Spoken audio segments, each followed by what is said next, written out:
बिस्मिल्लाहिर्रहमानिर्रहीम। अस्सलाम कुरान। मैं हूँ इरफान हाशमी और आपको प्रोग्राम में खुश आमदीद कहता हूँ। तमाम तारीफ़ें उस रब्बुल इज़्ज़त के लिए जिसकी तरफ हम सब को लौट कर जाना है और जिसके हुजूर हम सब को एक दिन पेश किया जाएगा। इस प्रोग्राम शुरू करने से पहले मेरी तमाम दोस्तों से रिक्वेस्ट है कि आप इरफान हाशमी ऑफिशियल को ज़रूर सब्सक्राइब करें। हमारा 1 मिलियन का टारगेट है by the end of this year. अल्लाह ताला के हुक्म से और आप तमाम दोस्तों के ताउन से हम इसे ज़रूर अचीव करेंगे। व्यूअर्स, इमरान खान ने जेल से बैठकर ऐलान जंग कर दिया है और पिछले कुछ दिनों के अगर आप इमरान खान के बयान देखें तो पाकिस्तान की इस्टेब्लिशमेंट का किरदार, पाकिस्तान के निज़ाम अदल को किस तरह से इस्तेमाल किया गया और फिर सहूलतकारों के बारे में इमरान खान खुलकर बात कर रहे हैं और उन्होंने तमाम इन ताकतों को क्या पैगाम दिया अलीमा खान के ज़रिए। जी, अब ये पैगाम पिछले कुछ दिनों से बाहर आ रहे हैं। अलीमा खान इमरान खान के इस पैगाम को पाकिस्तान की आवाम तक बतौर अमानत उन्होंने पहुँचाया, जिसमें खान साहब ये कहते हैं कि जब भी दबाव बढ़ता है तो हमें डीलें ऑफ़र करवाई जाती हैं और मुतालबा किया जाता है कि आप खामोश हो जाएं।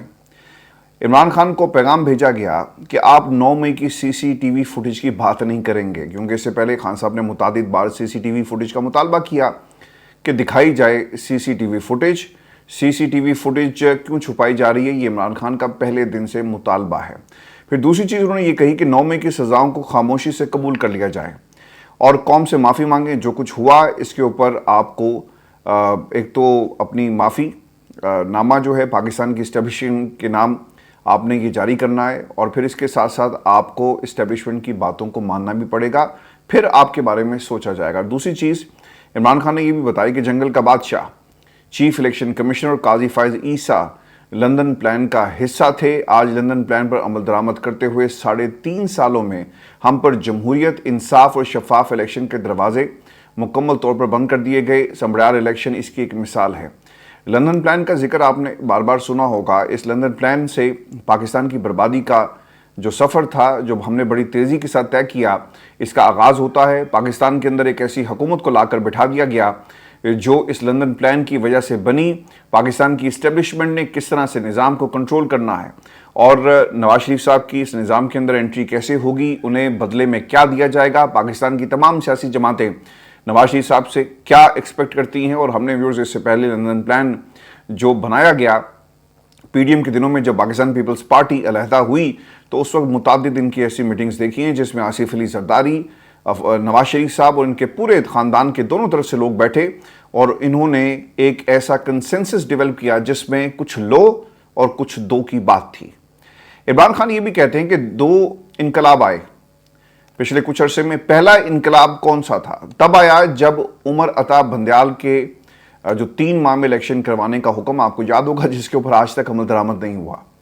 और ये कहते हैं कि जनाब सुप्रीम कोर्ट ऑफ पाकिस्तान के हुक्म पर आपको अमल करना पड़ेगा और जस्टिस अमीन का फैसला हो, जस्टिस उमर अता बंदयाल का फैसला हो, तो शख्सियात को देकर फैसले के ऊपर अमल दरामद जो है वो करवाया जाता है। और उस वक्त पाकिस्तान की हुकूमत, पीडीएम का टोला, सुप्रीम कोर्ट ऑफ पाकिस्तान के फैसले को मानता नहीं है। फिर इमरान खान ने एक और बात कही कि हुक्म पर अमल दरामद नहीं हुआ और पाकिस्तान तहरीक इंसाफ को क्रश करने की कोशिश की जाती है। उनका ये ख्याल था कि उमर अता बंदयाल ने कहा कि इलेक्शन कराओ, हम नहीं करवाते, और पाकिस्तान तहरीक इंसाफ मुकम्मल तौर पर क्रश हो गई, लेकिन क्रश नहीं हुई थी। 8 फरवरी को इंतखाब करवाए गए और शाम को पाकिस्तान के अंदर इनकलाब आ गया। दूसरा इनकलाब 9 फरवरी को आया, जब दुनिया की जमहूरी तारीख की बदतरीन धांधली की गई और रात को 17 सीटों वालों को पाकिस्तान के ऊपर मुसल्लत कर दिया जाता है। चौथी चीज़ खान साहब ये कहते हैं कि लंदन प्लान के चलते चलते जब काजी फ़ाइज़ ईसा और सिकंदर सुल्तान राजा के जाने का वक्त आया तो 3 हफ्तों के लिए इमरान खान, यानी जो जितनी भी बहनें थी, इनकी मुलाकातें इमरान खान से बंद कर दी गई। और 26वीं तरमीम के आते ही, जिसके नतीजे में एक काजी फ़ाइज़ ईसा गया और कई सारे काजी फ़ाइज़ ईसा पैदा किए गए। पाकिस्तान के अंदर 26वीं आईनी तरमीम ये वो तोहफ़ा है पीडीएम का जो पाकिस्तान के पूरे जमहूरी स्ट्रक्चर को जिसने तबाह कर दिया। वो हम बार बार आपके सामने 26वीं तरमीम का ये राग लापते हैं, रोना रोते हैं। इसने पाकिस्तान की जमहूरियत को इतना नुकसान पहुंचाया है कि जितना कोई डिक्टेटर जब इमरजेंसी नाफिज करता है या फिर मार्शल लॉ लगा देता है, उतना नुकसान नहीं होता जितना निज़ाम अदल के मलिया मेट करने से, 26वीं तरमीम लाने से पाकिस्तान को जो नुकसान हुआ। और एक काजी फ़ाइज़ ईसा गया जिसने बल्ले का निशान छीना और बहुत सारे काजी फ़ाइज़ ईसा, छोटे छोटे काजी फ़ाइज़ ईसा जो हैं वो इस 26वीं तरमीम के नतीजे में पैदा हो गए। पांचवी चीज खान साहब ये कहते हैं कि समड़ियाल इलेक्शन में उनको भरपूर शिकस्त हुई। समड़ियाल इलेक्शन में अगर शिकस्त कबूल करते तो सिकंदर सुल्तान राजा को 8 फरवरी में शिकस्त कबूल करना पड़ती, और इसलिए उन्होंने हुक्म ये खुल्लम खुला दे दिया कि जनाब जाकर आप धांधली करें, क्योंकि अदालतों में उन्हें पता है कि कई सिकंदर सुल्तान राजा मौजूद है। अब होता क्या है कि आपने एक इलेक्शन को जिसकी आपकी भरपूर तैयारी हो चुकी है, आप पाकिस्तान के अंदर सिस्टम को मैनिपुलेट करने के माहिर हो चुके, कहाँ कहाँ गलतियाँ हुई फॉर्म 45 से लेकर 47 के दरमियान, और इनको कैसे से आपने सुधारना है, ये सब कुछ आप सीख चुके हैं। नेट प्रैक्टिस आपकी हो चुकी है 8 फरवरी को, तो आपने इसके ऊपर ओवरकम किया। फिर दूसरी स्टेज आती है कि जब आप किसी भी मामले को इलेक्शन कमीशन में चैलेंज करते हैं तो वहाँ पर सिकंदर सुल्तान राजा साहब बैठे हैं, और फिर जब दीगर अदालतों में इलेक्शन ट्रिब्यूनल्स में जाएंगे ये केसेस, तो आपको पता होगा कि मजीद छोटे छोटे सिकंदर सुल्तान राजा आपको सिस्टम के अंदर नजर आएंगे। मैंने दोपहर वाली कल की जो वीडियो थी उसमें आपके सामने एक लफ्ज़ इस्तेमाल किया कि आपने पाकिस्तान के अंदर इस सियासी मंजरनामे के ऊपर बहुत सारी माइंस बिछा दी हैं। इससे पहले आपने इकोनॉमिक माइंस का नाम सुना होगा, लेकिन अब पाकिस्तान के अंदर एक ऐसी माइंस आप इस सियासी मंजरनामे पर देखेंगे जो कन्फ्यूजन फैलाने के लिए, पाकिस्तान तहरीक इंसाफ को मलिया मेट करने के लिए, पाकिस्तान तहरीक इंसाफ की दरखास्तों को उड़ाने के लिए और पाकिस्तान तहरीक इंसाफ को क्रश करने के लिए बिछाई गई हैं, और वक्त पड़ने पर इनको एक्टिवेट कर दिया जाता है। सिकंदर सुल्तान राजा गैर आइनी तरीके से अपनी जो गद्दी है इसके ऊपर विराजमान है, और व्यूअर्स ये बात हमें नहीं भूलनी चाहिए कि सिकंदर सुल्तान राजा को इस सिस्टम ने किस तरह से फैसिलिटेट किया, और फिर वो एक बेनिफिशियरी है इस पूरे सिस्टम के, क्योंकि 26वीं आईनी तरमीम में लिखा हुआ है कि जब कोई रिटायर हो जाएगा तो वो उस वक्त तक अपने ओहदे पर रहेगा जब तक दूसरा सिकंदर सुल्तान राजा उस कुर्सी पर आ नहीं जाता। सिर्फ लफ्ज़ ही था, डाल देते कि दूसरा सिकंदर आएगा तो पहले वाले सिकंदर को छुट्टी मिलेगी। तो ये सिकंदर सुल्तान राजा साहब गैर आइनी तरीके से अपनी गद्दी पर बैठे हैं, और वो इसलिए बैठे हैं क्योंकि आगे इलेक्शन कौन संभालेगा, और नया इलेक्शन कमिश्नर ये अपोजिशन की मुशावरत के बगैर नहीं ला सकते। ये उसमें एक इंतहाई अहम नुकता है। अच्छा, वो भी एक तरीकाकार है। खान साहब ने ये तो बात की कि अपोजिशन जमाते हैं और उसमें आप, तो जब आपके पास 26वीं तरमीम लाने के तरीके हों तो फिर आप इलेक्शन कमिश्नर को भी ला सकते हैं, इसमें कोई ऐसी बड़ी बात नहीं है। आपने इलेक्शन कमिश्नर सिकंदर सुल्तान राजा के ज़रिए ही ये काम करवाना था, तो आप उसको लगाएंगे, उसी तनख्वाह पर वो काम जो है वो बेचारा कर रहा है।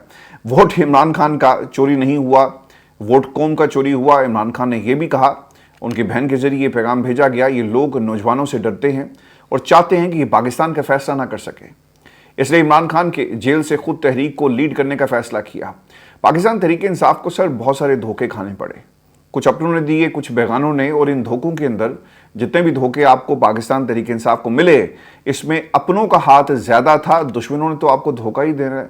लेकिन मीर जाफ़र, मीर सादिक आपको अपनी सफ़ों में तलाश करने की ज़रूरत है, जिसकी वजह से पाकिस्तान तहरीक इंसाफ आज इमरान खान ने पूरी तहरीक को, अब जो कमांड है उनके हाथ में है, और वो जो कहेंगे ये तहरीक वैसे चलेगी। किसी भी बीच में जितने भी गैप्स थे, ब्रिजेस थे, इमरान खान ने इन तमाम ब्रिजेस को तबाह बर्बाद कर दिया। अब पैगाम इमरान खान का होगा और डायरेक्ट पाकिस्तान की आवाम के नाम। और तनवीर अहमद के हवाले से अलीमा खान ने ये जो पूरा एपिसोड आप पिछले कुछ दिनों से देख रहे हैं, इसका एक ड्रॉप सीन हमें इनकी गुफ्तगू में नज़र आया, और कहीं का नहीं छोड़ा तनवीर अहमद साहब को। और अलीमा खान ने जितनी भी बातें तनवीर अहमद साहब की तरफ से की गई, इसको डिनाई कर दिया है। तनवीर अहमद का ये क्लेम था कि उनकी 7 दफ़ा मुलाकातें इमरान खान से हुई, तो अलीमा खान ये कहती हैं कि मैंने इमरान खान से पूछा कि क्या कोई डॉक्टर्स का वफ्द आपको मिलने आया, तो आया। तनवीर अहमद एक दफ़ा मिला, खान साहब का ये जवाब था। दूसरी दफ़ा आया तो मैंने इनकार कर दिया। फिर उससे मिन्नतें की, तल्ले की, और कहा कि उम्रे पर जा रहा हूँ, एक दफ़ा मिल लें, अब भी कोई मेरे से मुलाकातें नहीं हो रही। तो ये उन्होंने एक बयानिया बनाने की कोशिश की कि 7 दफ़ा डॉक्टर्स के। देखें व्यूअर्स, इसमें एक जो सबसे एक इंतहाई अहम बात है कि पिछले कुछ अरसे में हमें मुसलसल ये बताया जा रहा है कि डॉक्टर्स का वफ्द पाकिस्तान के अंदर मौजूद है। भाई, कई डॉक्टर्स हैं जो अमेरिका से आते हैं, और कईयों की ख्वाहिश होगी तो क्या इमरान खान उनसे मिलते हैं, और इमरान खान ने कैटेगोरिकली डिनाई कर दिया है इन तमाम क्लेम्स को जो कुछ लोगों की तरफ से किए गए। 7 मुलाकातें, 7 पैगाम भेजे गए। अच्छा, अगर आप तनवीर अहमद साहब की गुफ्तगू को सुने, जो उनके 2 इंटरव्यूज़ हैं, एक 45 मिनट्स का है, फिर उनकी कुछ गुफ्तगू दी न्यूज़ के साथ भी हुई, तो उसमें आपको इतना सब्सटेंस नहीं मिलेगा कि 7 दफ़ा मुलाकातें हुई, 7 दफ़ा आपने क्या क्या सवालात किए, क्या इमरान खान को मनाने की कोशिश की गई, उनकी उस गुफ्तगू के अंदर आपको डिटेल्स नहीं मिलेंगी, इतना कंटेंट मौजूद नहीं है। तो ये एक प्लानिंग थी इमरान खान को उनकी सियासत को ख़त्म करने के हवाले से, क्रश करने के हवाले से, कि देखिए इमरान खान तो जेल में मुलाकातें कर रहे हैं, اور پاکستان کی اسٹیبلشمنٹ سے وہ بات نہیں کرنا چاہتے، وہ سب کے سامنے نہیں، خاموشی سے یہ ڈیل کا ایک بہانہ بنا کر عمران خان کی سیاست کو یہ کرش کرنے کی کوشش کر رہے تھے، جس کا آج عمران خان نے ڈراپ سین جو ہے وہ کر دیا ہے۔ اس کے بعد ایک اور علیمہ خان نے بات کہی کہ مجھے کہا گیا کہ علیمہ آپ باہر آ کر عمران خان کی گفتگو کی شدت مدھم کر کے بتایا کریں، آپ ویلاگرز کو ڈس آن کریں، آپ کو جیل بھیجتے ہیں تاکہ آپ خاموش رہیں۔ جب عمران خان کہتے ہیں کہ میں لیڈ کروں گا تحریک کو، پھر سمجھ جائیں جب وہ لیڈ کر رہے ہیں تو کیا نام دیا جائے، انہیں پیٹرن ان چیف ہی کہیں گے۔ اب بشرا بی بی کے حوالے سے کچھ باتیں ہوئی ہیں، تو سر ایک چیز بڑی امپورٹنٹ ہے آج پاکستان کے اندر، ایک تو عمران خان مکمل کنٹرول میں آ گئے اس تحریک کے، اور اب اس تحریک کو خود چلائیں گے اور کسی پر بھروسہ نہیں کر رہے، اور جتنا بھی پیغام جیل سے باہر آئے گا وہ ڈائریکٹ عمران خان کا پاکستان تحریک انصاف کے ورکرز اور پھر پاکستان کی عوام اور خاص طور پہ ان لوگوں کے لیے ہوگا جو تحریک کو لیڈ کریں گے باہر بیٹھ کر، جو امانتاً تحریک کو لیڈ کر رہے ہوں گے لیکن جیل میں بیٹھ کر عمران خان اس کو لیڈ کریں گے۔ تو یہ ایک انتہائی اہم ڈیولپمنٹ ہے، اور یہ اس ایک دن میں نہیں ہوا، یہ کئی آپ کو مہینے لگ گئے اس سٹیج تک پہنچتے ہوئے۔ اسٹیبلشمنٹ کے نمائندے عمران خان کو کہتے ہیں کہ خان صاحب آپ کے لیے ہم بات کریں گے۔ اعظم سواتی صاحب، میں آپ کو ایک ایگزامپل دے دیتا ہوں کہ اعظم سواتی مل کر آئے تو خبر آج ہماری سچ ہو رہی ہے۔ کہاں ہے اعظم سواتی صاحب؟ پوچھیں اعظم سواتی کو کہ اعظم سواتی آپ نے کہا تھا کہ وہ پاکستان کی اسٹیبلشمنٹ سے بات کریں گے اور پھر عارف علوی صاحب کی مدد سے ایک بات جو ہے وہ آگے بڑھائی جائے گی۔ عمران خان کے الفاظ سے کیٹیگوریکلی کہ جناب آپ سے نہیں ہوگا، پھر وہ باز نہیں آئے، پھر انہوں نے کہا خان صاحب نے کہ سواتی اعظم تم سے نہیں ہوگا، یہ پاکستان کی اسٹیبلشمنٹ نہیں سننے والی۔ تو پھر آخرکار تنگ آ کر عمران خان نے ان کو کہا کہ جائیں جا کر آپ کوشش کریں، اگر ہوگا تو ٹھیک ہے، تو اس پہ کوئی مذائقہ نہیں ہے۔ لیکن آج تک عارف علوی بھی غائب، اعظم سواتی صاحب بھی غائب، اور یہ سب کچھ پاکستان کے اندر ہو رہا ہے۔ پھر ایک اور چیز جو بشرا بی بی کے حوالے سے بتایا گیا جی کہ ان کے سیل میں کیڑے مکوڑے ہر وقت رینگتے ہیں، جو رات بھر کاٹتے ہیں اور سونے نہیں دیتے۔ جو کھانا عام قیدیوں کو دیا جاتا ہے اس سے کہیں زیادہ بدتر اور غلیظ کھانا انہیں دیا جاتا ہے۔ نہانے کے لیے جو پانی مہیا کیا جاتا ہے وہ مٹی اور کیچڑ سے بھرا ہوتا ہے، اور یہ وہ تمام چیزیں جو اس وقت بشرا بی بی کو فیس کرنی پڑی۔ اور پھر اس سے پہلے خان صاحب کے سیل کے حوالے سے بھی اسی قسم کے دعوے کیے گئے۔ بشرا بی بی کو اس سے پہلے بھی ٹارگٹ کیا گیا ہے، جب وہ نماز پڑھتی تھی تو آپ کو یاد ہوگا کہ چوہے چھت سے گرتے ہیں، تو انہوں نے اس چیز کو رپورٹ بھی کیا، جج صاحب کو بھی بتایا، تو اس کے بعد ان کے سیل کا معائنہ بھی ہوا۔ تو ابھی دوبارہ سے بشرا بی بی کے سیل کے حوالے سے شکایت ان کی طرف سے رپورٹ کی گئی ہیں۔ اور پھر عمر ایوب صاحب کی گفتگو وہ بھی آپ کے ساتھ شیئر کر دیتا ہوں۔ عمر ایوب صاحب کو جی ٹارگٹ اب کیا جائے گا اور ان کے خلاف ریفرنس، اور اس ریفرنس کے ذریعے ان کو ہٹا دیا جائے گا۔ اور اب ان کا ٹارگٹ کیا ہے؟ عمر ایوب صاحب یہ کہتے ہیں کہ ہندوستان دوبارہ حملہ کرے گا۔ اس وقت پاکستان میں دہشت گردی کروا رہا ہے اس وقت، اور پاکستان کو بھارت کے خلاف نیوکلیر ویپن استعمال کرنے سے نہیں کترانا چاہیے۔ ایم ایل نے عبداللطیف چترالی کو 10 سال کی سزا سنا دی اور میرے خلاف نااہلی کے ریفرنس لے کر آ رہے ہیں، اور یہ رجیم چینج کے کام ہیں۔ سمبریال میں ہمارے لوگوں پر بندوقیں تانی گئی، پولنگ ایجنٹس کو باہر نکال کر خود ٹھپے لگائے گئے، اور اس دھاندلی کی گواہی میں نون لیگ کی اتحادی پیپلز پارٹی نے بھی ہماری گواہی دی۔ اس حوالے سے آپ نے کل سنا ہوگا ندیم افضل چند صاحب، اور جو انہوں نے گفتگو کی ہے اپنے اتحادیوں کے حوالے سے وہ کیا تھی کہ نون لیگ نے سمبریال الیکشن انجیکشنز لگوا کر جیتا، یعنی اسٹیرائڈز کے انجیکشنز ہی ہوں گے نا۔ ایک انجیکشن کہتے ہیں 10,000 ووٹ کو، 2 انجیکشنز کا مطلب ہے 20,000 ووٹ، اور 3 انجیکشنز کا مطلب ہے 30,000 ووٹ۔ انہوں نے 3 انجیکشنز لگوائے اور باکسز اس کے علاوہ اٹھائے۔ اچھا، اب یہ پاکستان کے اندر سر جو سب سے خطرناک بات ہے کہ آنے والے کل کے اندر اب جتنے بھی ضمنی انتخاب ہوں گے ان کا نتیجہ اسی طرح نکالا جائے گا، اور پاکستان کی عوام کے سامنے ایک بیانیہ بنانے کی کوشش کی جائے گی کہ دیکھو ہم تو بہت مقبول ہیں، اور پاکستان کی عوام نے ہمیں ایکسیپٹ کیا اور عمران خان کو ریجیکٹ کر دیا، اور آج اس کی سیاست ختم ہو گئی ہے۔ اب دیکھنا یہ ہوگا کہ ضمنی انتخاب کتنی سیٹیں آپ ضمنی انتخاب کے اندر خالی کرواتے ہیں لوگوں کو سزائیں دلوا کر، اور پھر اس کے بعد کیا ہوگا، یہ اصل مرحلہ ہے۔ پاکستان تحریک انصاف کو ضمنی انتخاب اور جو آئندہ کے الیکشنز ہیں اس کی آپ کو تیاری کرنی ہوگی۔ ہر پلیٹ فارم کے اوپر ان کو آپ نے ایکسپوز کرنا ہے، آپ پورے ملک کے اندر تحریک چلائیں، پریشر بلڈ اپ کریں، اس کا ایک واحد طریقہ ہے۔ اس کے علاوہ کوئی دوسری اس کی صورتحال نہیں بنتی، کیونکہ ضمنی انتخاب کے اندر یہ تمام سیٹیں آپ سے چھینیں گے اور قوم کے سامنے ایک بیانیہ بنائیں گے کہ دیکھو پاکستان کی عوام ہمارے ساتھ ہے اور آج عمران خان کے ساتھ کوئی نہیں ہے۔ پیبرز آپ کو ایک اور خبر بھی دے دوں کہ شیخ وقاص صاحب نے عائشہ بھٹا کو سینٹرل سیکرٹری انفارمیشن لگایا، عالیہ حمزہ نے اپنا ترجمان اور پنجاب کا secretary information advocate Ali Imran کو بنایا۔ جواب میں شیخ وقاص گروپ نے پنجاب کے چاروں ریجنز میں اپنے اپنے سیکرٹریز انفارمیشن سینٹرل پنجاب کے لگا دیے، اور جواب میں عالیہ نے فائزہ مراد کے خاوند کو اپنی ایڈوائزری کمیٹی میں شامل کیا۔ تو اس کے بعد شیخ وقاص نے فائزہ مراد کو سینٹرل ریجن لاہور کا سیکرٹری انفارمیشن لگا دیا، اور اب جواب میں عالیہ حمزہ نے صنم جاوید کو پنجاب کا سیکرٹری انفارمیشن لگا دیا ہے، جو فی الحال جیل میں۔ تو یہ پاکستان کے اندر آپ دیکھیں کہ تحریک انصاف کو نقصان کہاں سے پہنچ رہا ہے۔ آپ کو اسٹیبلشمنٹ تو نقصان پہنچائے گی، آپ کو نون لیگ بھی نقصان پہنچا رہی ہے، ضمنی انتخاب کے اندر آپ نے دیکھ لیا، لیکن آپ آپس میں لڑنا بند کریں اور عمران خان کی رہائی کے حوالے سے کوئی تحریک چلائیں، اور یہ وہ وجہ ہے جو پاکستان تحریک انصاف کو بہت پیچھے لے کر جاتی ہے۔ ویورز، آج ایک اور بھی خبر آپ کے ساتھ میں شیئر کر دوں، اور عمران خان کے حق میں یہ آواز اٹھائی ہے علی امین گنڈا پور نے وزیر اعظم اور فیلڈ مارشل کی موجودگی میں، اور انہوں نے کیا الفاظ استعمال کیے یہ میں آپ کے سامنے رکھتا ہوں۔ علی امین گنڈا پور نے وزیر اعظم شہباز شریف اور field marshal general Asim Munir صاحب کی موجودگی میں عمران خان کی قید کو ناحق قرار دیا۔ پشاور گرینڈ جرگے میں خطاب کرتے ہوئے وزیر اعلیٰ علی امین گنڈا پور نے کہا کہ عمران خان نے جیل میں ناحق قید ہونے کے باوجود پوری قوم کو بھاری جارحیت کے خلاف متحد کیا۔ بزدل دشمن کی جارحیت کا منہ توڑ جواب دینے پر پوری قوم کو مبارکباد پیش کرتا ہوں۔ عمران خان نے بزدل دشمن کے خلاف پوری قوم کو متحد کر کے ایک لیڈر ہونے کا ثبوت دیا۔ عمران خان اور اپنے سپورٹرز کا دفاع پاکستان کے لیے بھرپور سپورٹ پر شکریہ ادا کرتا ہوں۔ ملکی دفاع اور سالمیت کے لیے ہم ایک ہیں، سیاسی اختلافات کو بلائے طاق رکھ کر اتحاد کا ثبوت جو ہے وہ دیا گیا۔ چلے ایک بات تو پاکستان کی اسٹیبلشمنٹ نے بھی مانی نا، انہوں نے تمام سیاسی جماعتوں کا شکریہ ادا کیا، اور انہوں نے یہ بات کہی تھی کہ جناب ہم تمام پاکستان کی سیاسی جماعتوں کا شکریہ ادا کرتے ہیں، نوجوانوں کا شکریہ ادا کرتے ہیں جنہوں نے پاکستان کی یہ جنگ سوشل میڈیا کے اوپر لڑی ہے۔ اور پھر آپ کو آخر میں خبر دے دیں کہ آئی جی کو عہدے سے فارغ کر دیا گیا ہے جی۔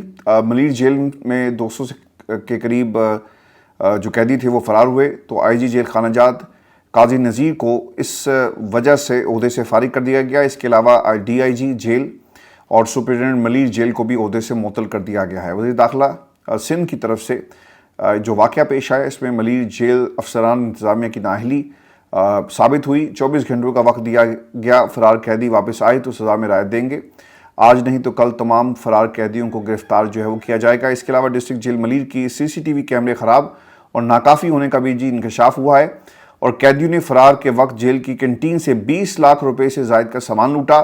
جیل ڈسپنسری میں رکھی ادویات اور دیگر سامان بھی لوٹ کر لے گئے، اور ذرائع یہ بھی بتاتے ہیں کہ جیل حکام نے گزشتہ سال دسمبر میں CCTV کیمروں کے ناکافی اور خراب ہونے پر خط بھی لکھا تھا، لیکن محکمہ داخلہ سے فنڈز جاری نہیں کیے گئے اور کوئی مناسب جواب جو نہیں آیا۔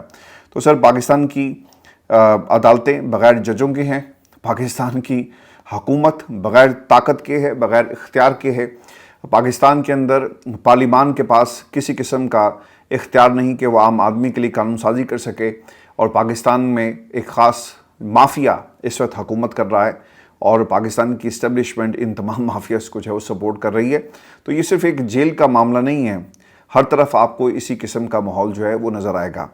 میں ویورز آپ کو ایک خبر یہ بھی دے دوں، اور یہ مودی کے حوالے سے ہے۔ خبر یہ آ رہی ہے جی، راہل گاندھی صاحب نے بھوپال میں ریلی سے خطاب کرتے ہوئے کہا کہ بھارتی جنتا پارٹی اور RSS والوں کو اچھی طرح جانتا ہوں، ان پر تھوڑا دباؤ ڈالو، یہ ڈر کر بھاگ جاتے ہیں۔